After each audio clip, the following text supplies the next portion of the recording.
तो अपने डिटर्मिनेंट्स पढ़ लिए थे बच्चों। तो अगला टॉपिक है हमारा change in quantity supplied and change in supply. What was this, ये आपने डिमांड में पढ़ा है, बस उसी का कॉम्पोजिशन थोड़ा सा एडअप हम करेंगे। सो अपनी अपनी क्लास वर्क कॉपी सब लोग ओपन कर लें बच्चों। और सबसे पहले first and foremost I will be putting what is called as determinants of supply. I hope so सबको सप्लाई के डिटर्मिनेंट्स याद होने चाहिए। कोई ऐसा तो नहीं जिसको सप्लाई के डिटर्मिनेंट्स ही भूल गए भाई? कोई ऐसा तो नहीं बच्चों जो सप्लाई के डिटर्मिनेंट्स ही भूल गया हो? याद है सबको? गूंगे बहनों को छोड़ के बाकी बता सकते हैं। Everybody remembering? Yes, sir. चलिए, let's put them, let's put them. चलिए भाई स्टार्ट करते हैं लिखना। तो they go like this, supply equals to function px, then we have PR, government policy, input cost, future expectations, and there could be many other reasons। यहां तक सबको समझ में आ गया? तो अगर प्राइस की वजह से चेंज हो रहा है बच्चों, आई रिपीट, किसकी वजह से चेंज हो रहा है? प्राइस की वजह से। So we happen to call it as change in quantity supplied. I repeat children, price की वजह से हो रहा है तो आप इसे क्या बोलेंगे? Change in quantity supplied. And अगर अदर फैक्टर्स की वजह से हो रहा है चिल्ड्रन, तो you call it as what? Change in supply. सिर्फ सप्लाई नहीं, change in supply. So this phenomena is due to price. I repeat children, it is due to price, and this phenomena practically exists due to other factors। बच्चे कहेंगे sir इसको एक नाम क्यों नहीं देते? Because we have multiple of them here, तो हम इसको एक नाम नहीं दे सकते, इसलिए हम इसको बोल देते हैं व्हाट? Other factors. यहां तक की पढ़ाई सबको समझ में आ गई? चलिए तो let's continue further on this. बहुत इंपॉर्टेंट टॉपिक है क्योंकि आपने पढ़ा है, इसलिए आपको टेंशन कम होगी। डिमांड में people have already done this. Demand में ना किया होता तो आपकी हालत खराब हो जाती है अभी। सर ये क्या आ गया? चलिए, सो लॉ ऑफ सप्लाई सबको पता है, मेरे को बताने की जरूरत नहीं है। चलन, law of supply states what? Other things remaining constant, more shall be the willingness of the seller to sell when the price increases and less will be the willingness of the seller when the price decreases। तो law of supply क्या बोलता है, एक बार इसको भी यहां पे लिख लें। एंड यहां पे बच्चों अगर क्वांटिटी 10 रुपीज की है, आप 100 यूनिट्स बेच रहे हैं, प्राइस 12 हो गई, we wish to sell 150। So this phenomena is known as extension of supply. आप एक्सटेंशन को एक्सपेंशन भी बोल सकते हैं, would hardly make any difference. खोपड़े में बात गई? खोपड़े में बात गई चिल्ड्रन। और इसी को थोड़ा सा रिवर्स ऑर्डर में अगर हम बात कर लें चिल्ड्रन, रिवर्स ऑर्डर में बात करने का मतलब, when the price goes down, the willingness of the seller will be to sell less। I repeat children, the willingness of the seller will be to sell less। why less? आप सबको पता है, क्योंकि उसके प्रॉफिट मोटिव्स जो हैं वो change हो जाएंगे। उसको लगेगा भाई मेरी कमाई कम हो रही है, मैं क्यों ज्यादा बेचूं। This phenomena is called as contraction of supply. तो if people are clear on this composition, तो आपको एक बात और नजर आ रही होगी, with the increase in price seller is willing to sell more, with the decrease in price seller is willing to sell less. तो यहाँ पे बच्चों दोनों बातों को अगर आप मिला दें, won't you be getting what is called as law of supply? तो लॉ ऑफ सप्लाई के दो ब्रेकअप जब हुए, तो एक बन गया एक्सटेंशन और एक बन गया contraction. Any doubts? Many doubts on this? सबको समझ में आ गई? पक्का? चलिए, तो इसका ग्राफिकल प्रेजेंटेशन भी जरा डेवलप कर लिया जाए तो आपको बहुत अच्छा लगेगा। एक्स एक्सिस, वाई एक्सिस, रिश्तेदारी ज्यादा लग रही है।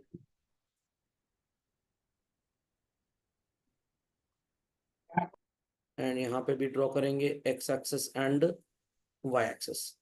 आप दोनों को एक साथ भी बना सकते हैं, बट अलग अलग बना लीजिए तो साउंड्स बेटर।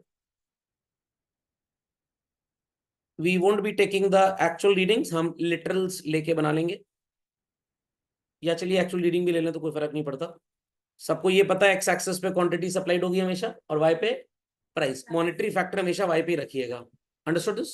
चलो भाई, तो अब यहाँ पे आपको नजर आएगा 10 रुपी पे 100 यूनिट्स की विलिंगनेस टू सेल है, तो आप कहीं पे भी 10 और 100 मार्क कर सकते हैं। This is point A. Then children price increases to 12 and quantity supplied willingness increases to 150, point B. दोनों पॉइंट्स को अगर आप टच करेंगे, ज्वाइन करेंगे बच्चों, तो अपवर्ड राइजिंग सप्लाई स्लोप आएगा। यस और नो? सबको समझ में आ गई बात? सबको समझ में आ गई बात? तो this upward rising supply slope indicates what is called as extension, or you may also call it as expansion. S S भी लिख सकते हैं, एस एक्स एस भी लिख सकते हैं आप। तो S S supply curve rising upwards indicates what children? Extension. खोपड़े में बात गई? खोपड़े में बात गई? सिद्धि जी कोई query? People on the hot seat, any query? चलिए समझिए सब लोग। No sir. ऐसे ही मार्क कर लेते हैं यस सर। सो कॉल्ड अपने कॉन्ट्रैक्शन के कॉन्सेप्ट को। 10 रुपी मार्केट में प्राइस है, we wish to sell 100 units at point A, price reduces to ₹8, our willingness to sell reduces to 9. So now the point is being shifted backwards or upwards, children? Backwards, नीचे की तरफ आ रहा है। तो अब आप जो एरो ड्रॉ करेंगे, that arrow would be focusing downward strength. ये जो डाउनवर्ड स्लोप है, this represents what is called as contraction. तो अब लॉ ऑफ सप्लाई को जब बच्चों दो पार्ट्स में ब्रेक कर देते हैं, one becomes extension, other becomes contraction. तो जब 3 मार्क्स का आंसर एग्जाम में आएगा तो आप इसको कैसे लिखेंगे? पहले तो आप सप्लाई की डेफिनेशन लिख दें, उसमें मार्क्स तो कोई नहीं मिलेंगे बट लिखना पड़ेगा। फिर आप इन माय ओपिनियन सिर्फ और सिर्फ पूरा बनाइएगा अपना सप्लाई का अलजेब्रिक रिप्रेजेंटेशन, जिसको सप्लाई फंक्शन बोलते हैं, और सिर्फ यहां लिख के आगे डॉट डॉट करके छोड़ दीजिएगा और यहाँ लिखिएगा ड्यू टू प्राइस। तो यहां से आपका आंसर स्टार्ट होता है, ठीक है। फिर आप लिखेंगे referring to the above algebraic relationship represented as supply function, it states other things remaining constant. Other things remaining constant का मतलब पता है? Ignoring these items. I repeat, इन सबको इग्नोर करिए। जैसे मैं आपको पढ़ा रहा हूं, जो बच्चे क्लास में एब्सेंट है तो मेरे को भी उनसे कोई मतलब नहीं है, थोड़ी देर में एक फॉर्मेलिटी भरा टेक्स्ट कर दूंगा वाई एब्सेंट का। Is that clear? तो other things remaining constant, concerned about those people. तो आज घर जाके पापा ने बताया सर ने आज हमको प्राइस बना दिया था, और जो नहीं आए थे वो कौन है? दलिद्र या अदर? दलिद्र अदर, समझ में आ गया? एकदम सेम लग रहा है। तो वो अदर फैक्टर्स थे। तो सबसे पहले सप्लाई की डेफिनेशन, फिर आप इस सप्लाई फंक्शन को बना के बस ऐसे जो मैंने मार्क किया है इतना आप लिख सकते हैं। फिर आप बोलेंगे referring to the above algebraic expression which is represented as supply function when price of a commodity increases, the willingness of the seller is to sell more, comma, referred as a extension of supply. When price of a commodity decreases, the willingness of the seller is to sell less, referred as a contraction of supply. ऐसे ना लिखना चाहें तो आप ऐसे भी लिख सकते हैं, ये आपने लिख दिया, एक्सप्लेन कर दीजिएगा with respect to price the willingness of the seller is to sell more or less accordingly. फिर आप हेडिंग लिखिएगा small a, extension of supply. It is a phenomena where seller is willing to sell larger units of a commodity at higher prices. Got it clear? Full stop. It is represented by upward rising supply curve. तो आप फिर इसको draw कर दीजिएगा, फिर expression लिखेंगे graph का। In the above figure, x-axis represents quantity supplied and y-axis represents price. When the price is ₹10 या OP, quantity is 100 या OQ. With the increase in price from OP to OP1, quantity supplied increases from OQ to OQ1 at point A and B respectively. Joining points A and B, we form an upward rising supply curve indicating extension of supply. ये आपके handwritten notes में सब लिखा हुआ, इसलिए tension मत लीजिएगा। Done this much? तो झटपट इसको अपडेट कर लें, क्वेरी है तो प्लीज आस्क। अब बात करते हैं बच्चों अदर फैक्टर्स की। अब अदर फैक्टर्स में क्या क्या आएगा? दो तरह की एयरलाइंस में हमारी टिकट्स हैं, एक एग्जीक्यूटिव क्लास, एक बिजनेस क्लास। अगर बिजनेस क्लास के ट्रैवलर्स ज्यादा हैं तो हम बोइंग कंपनी से जो अपना एयरप्लेन बनवाएंगे, कहेंगे बिजनेस क्लास की 70% सीट्स रखो और इकोनॉमी क्लास की 30%। बट अगर डोमेस्टिक फ्लाइट है, पीपल प्रेफर कि भाई बिजनेस क्लास में क्या करेंगे बैठ के, पैसा भी ज्यादा देना पड़ता है, व्यवस्थाएं तो ज्यादा है, बट हमारी फ्लाइट है ही 1.25 घंटे की 40 मिनट की, तो व्हाट टू डू। तो इन दैट केस चलो हम नॉर्मल इकोनॉमी क्लास ले लें। एयरलाइन कंपनी को पता है कि भाई ज्यादा कस्टमर इकोनॉमी क्लास के हैं, तो वो अपने प्लेन में ज्यादा टिकट्स किसकी रखेंगे, इकोनॉमी क्लास की। लॉजिक समझ में आ गया। Government policy, input cost and future expectations, ये आपको सब पता है। एक पॉइंट यहां पे आप गोल ऑफ द फर्म भी रख सकते थे कि फर्म अगर प्रॉफिट ज्यादा कमाना चाहती है तो वो कम यूनिट्स बेचेगी बट प्राइस बढ़ा के बेचेगी। अगर कंपनी का गोल है, बिजनेसमैन का गोल है कि मार्केट में लीडरशिप क्रिएट करनी है, ज्यादा से ज्यादा डोमिनेट करना है मार्केट को, तो सस्ते में बेचो बट बेचो बहुत ज्यादा। जस्ट लाइक मारुति, गाड़ियां बेचेंगे दिन भर की 500, चाहे एक गाड़ी में प्रॉफिट 20,000 का हो। मर्सिडीज साल भर में 10 गाड़ी बेचेंगे बट एक गाड़ी में 10 लाख 20 लाख 15 लाख से कम कमाएंगे नहीं। तो ये भी आप एक फैक्टर लिख सकते थे। तो चलिए बच्चों, यहां पे फिनोमेना क्या आएगा, ध्यान से सुनिएगा। Again the content of price and content of quantity. सुनाई पड़ रहा है सबको? 10 रुपए का प्राइस है, हम 100 यूनिट्स बेच रहे हैं, प्राइस अभी भी 10 है, हम 120 बेच रहे हैं। So we are selling so called with the concept that price is constant and आपका क्वांटिटी इंक्रीज हो गया। I repeat children, price is constant और आपकी क्वांटिटी इंक्रीज। दिमाग की बत्ती जलाएं मेंटोस खाए बगैर। 10 रुपए की थी, 100 बेच रहे थे, अब 10 की है तो 120 कैसे बिक रही है? बाजार में दुकानें और खुल गई तो ज्यादा सप्लाई हो जाएगी। हमें लग रहा है कि 2 महीने बाद लॉकडाउन लग जाएगा, सामान बिकेगा नहीं, वेस्ट हो जाएगा, उसी प्राइस पे ज्यादा से ज्यादा स्टॉक बेच के क्लियर कर दो। पेरिशेबल कमोडिटी है, नहीं बेचा तो खराब हो जाएगी, तो प्राइस नहीं भी बढ़ रहा कोई बात नहीं, सेल इट। गवर्नमेंट कह रही है कि अब आपकी इस कमोडिटी पे टैक्स रेट कम है, तो भैया जब टैक्स रेट कम हो जाएगा तो हमारा उसी 10 रुपए का जो मार्केट प्राइस है, हमें प्रॉफिट ज्यादा देके जाएगा। हम 7 का बना रहे थे, 10 में बेच रहे थे, उस 7 रुपए में टैक्स जुड़ा है, बट अब टैक्स गवर्नमेंट ने एग्जेम्प्ट कर दिया, तो कमोडिटी 5 की ही पड़ रही है और 10 में बिक रही है, तो profit margins have gone up. Is that clear? तो multiple reasons could be there, इसलिए आपने 10 ही रुपए पे सप्लाई ज्यादा कर दिया। This phenomena children is called as what is to be named as increase in supply. अब आपके सिलेबस में क्लास 11th के बस इतना ही है बच्चों, और मेरी थोड़ी आदत ज्यादा पढ़ाने की आप जानते हैं, तो इसलिए मैं आपको थोड़ा ज्यादा और पढ़ाऊंगा। ध्यान से सुनिएगा। अगर मार्केट में प्राइस 9 रुपी हो जाए, या चलिए 8 रुपी हो जाए, लॉ ऑफ सप्लाई के अकॉर्डिंगली अगर 10 रुपए पे 100 यूनिट बेच रहे हैं बच्चों, at 8 rupee we should be selling how much? कोई भी हाइपोथेटिकल वैल्यू बता दीजिए। 100, 100 से ज्यादा या 100 से कम? लॉ ऑफ सप्लाई को दिमाग में रखते हुए जवाब देना है। 100 से कम।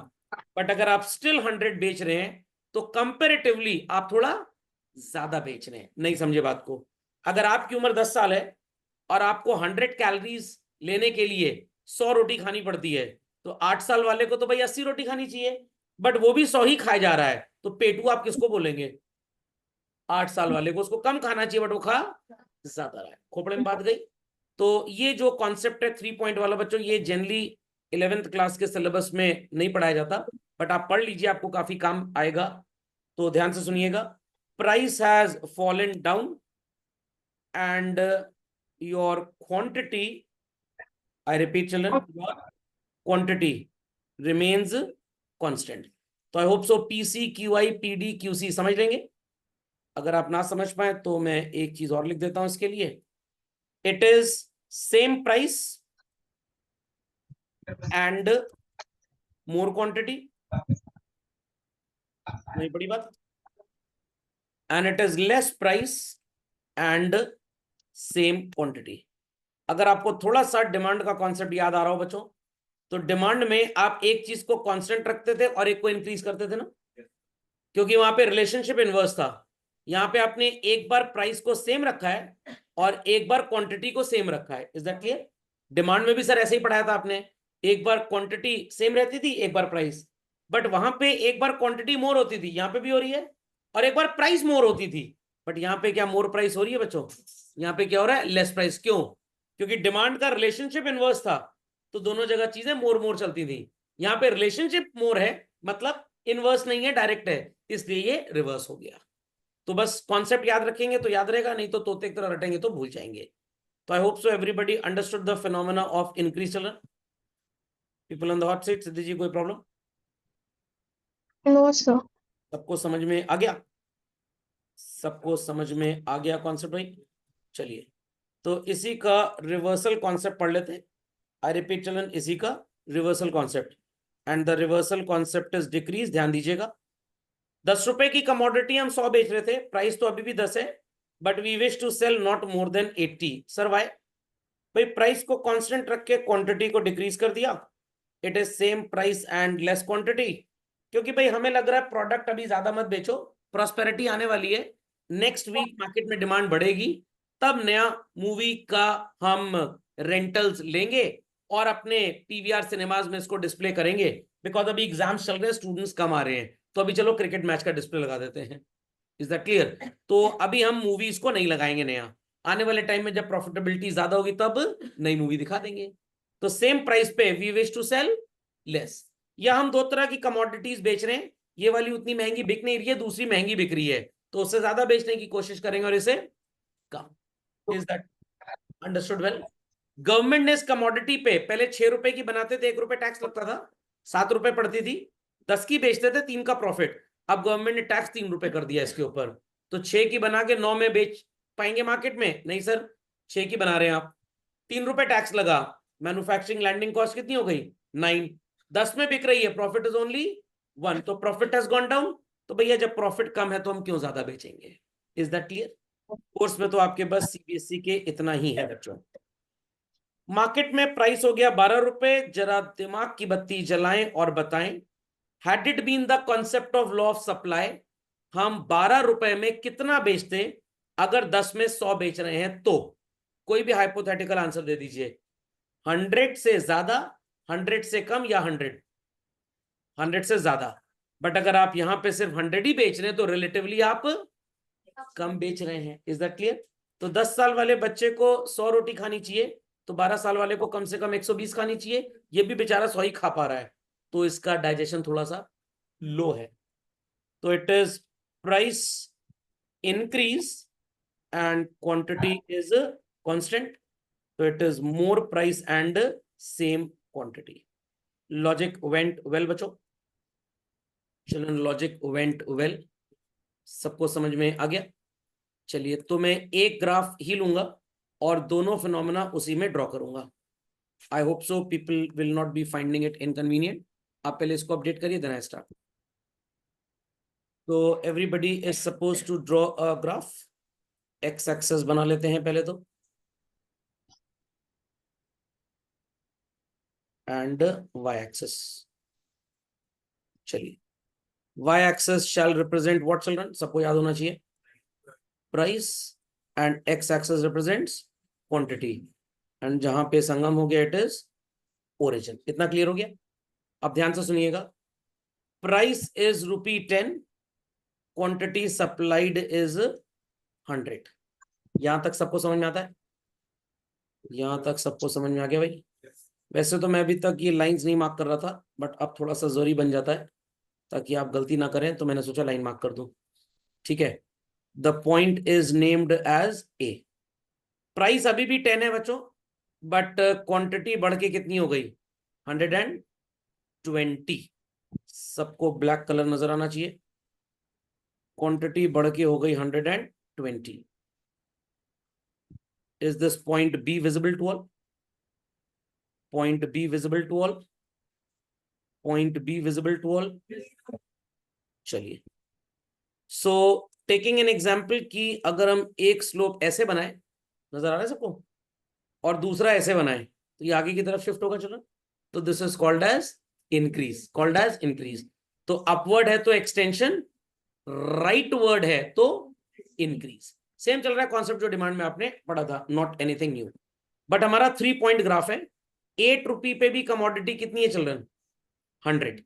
तो चलिए, अब कलर चेंज करके ग्रीन कर देते हैं, प्राइस कर लेते हैं अपना ₹8, और क्वांटिटी कर देते हैं सी पॉइंट पे 100। सबको see point with the green colour नजर आ रहा है? तो एक हमारा स्लोप बच्चों ऐसे उड़ेगा थोड़ी देर में, अभी ए पॉइंट से जाता हुआ, और दूसरा कनेक्टिंग बी एंड सी, तो ये आगे की तरफ जा रहा है, तो इट इंडिकेट्स व्हाट, एक्सटेंशन और इंक्रीज चिल्ड्रन, एक्सटेंशन और increase children, it represents increase. चलिए, सुनाई पड़ गई बात, सुनाई पड़ गई बात भाई। So the first one is titled as SS supply curve, and the second one is titled as S1 extended new supply curve. Exam में अगर आपको नंबर अपने ना कटवाने हो तो in my opinion and in everybody's correct opinion, आपको ये डैश लाइन बनानी है। क्या बनानी है? Dash line. कुछ बेवकूफ लोग पहले पूरी लाइन ड्रॉ करके स्केल से उसको रब करते हैं बीच में, कोई जरूरत नहीं है, बस स्केल रखी और बीच बीच से, सर वो टूटा हुआ स्केल ले लें, हाँ टूटा हुआ स्केल यहाँ काम आ जाएगा, वो बीच बीच में टूटा रहता है, तो आप स्पेशली वो स्केल लेके जाइएगा, एक्सटेंडेड सप्लाई का बनने वाला स्केल है हमारा। ओके, तो सबको इंक्रीज की कहानी मेरी जुबानी समझ में आ जानी।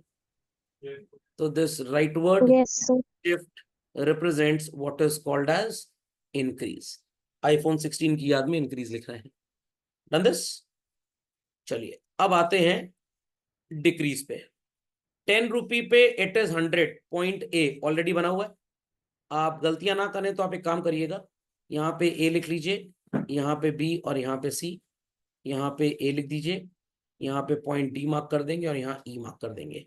ये आपको याद रहेगा, A B C is in with relation with, sorry, A B C is in relation with increase and A D E is in relation with decrease. Got it clear? चला जाएगा भाई। तो 10 पे 100 हो गया, 10 पे 80 कर देते हैं बच्चों। तो चलिए मार्क कर लीजिए, इट इज 80 है। सबको 80 नजर आ रहा है? I'll be using a set of green lines to mark this. चलिए, नजर आया बच्चों? तो this is called as point D, D D, point D. ध्यान दीजिएगा भाई, ये 10 और ये 80 पॉइंट डी हो गया ना, पॉइंट डी हो गया ना, एक में कंफ्यूजन तो नहीं हो रहा? पक्का। चलिए, अब 12 रुपए पे कितनी कमोडिटी है चिल्ड्रन? क्वांटिटी कितनी है? 100, तो 12 रुपए थोड़ा ऊपर आएगा एंड क्वांटिटी इज 100।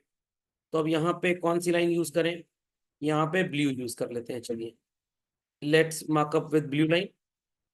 लाइन गई सीधे और यहां जाके गड्ढे में गिर गई। चलिए, let's mark this as which point children? E. खोपड़े में बात गई, खोपड़े में बात गई। SS supply curve is visible to everybody, SS supply curve is visible. दूसरा बच्चों बनेगा intersecting crossing point D and E. Colour कौन सा यूज किया जाए? एशियन पेंट्स है सर, मरून यूज कर लीजिए। चलिए मरून यूज कर लेते हैं। चलो भाई, नजर आ गया? Is the visibility okay? तो this is S2, S2, don't understand it as chicken और मटन स्ट्यू। सो सबको ये डैश्ड स्लोप S2, S2 नजर आ गया भाई? एवरीबॉडी? लेफ्ट वर्ड है बच्चों या राइट वर्ड है? Leftward. So this leftward shall represent what is titled as decrease. समझ में आ गया? खोपड़े में बात गई, तो आपको इसकी सिमिलैरिटीज, इसके डिफरेंसेस, ये सब भी क्लियर हो जाने चाहिए। This is due to price and this is due to other factors. No new supply curve is drawn, new supply curves are drawn. Here it is upward, here it is forward or rightward, here it is downward, here it is leftward. सामने रहेगा तो बस आपको so called observations note down करने हैं। Here it is the application of law of supply, nothing like law of supply applies. Here other factors are ignored, ध्यान दीजिएगा भाई, other factors are ignored. Here price is ignored. Phulari language में बस आपको बेवकूफ बनाने के लिए कंटेंट लिखना है। सुनाई पड़ गई बात बच्चों? खोपड़े में बात गई? तो अगर आपको एग्जाम में क्वेश्चन आए With the help of an illustrative example, explain the effect of change in price of substitute or related goods. तो आपको increase decrease ही पूछा जा रहा है. With the help of an illustrative example, explain the phenomena of government taxation and subsidy on supply of goods. Increase or decrease ही पूछा जा रहा है.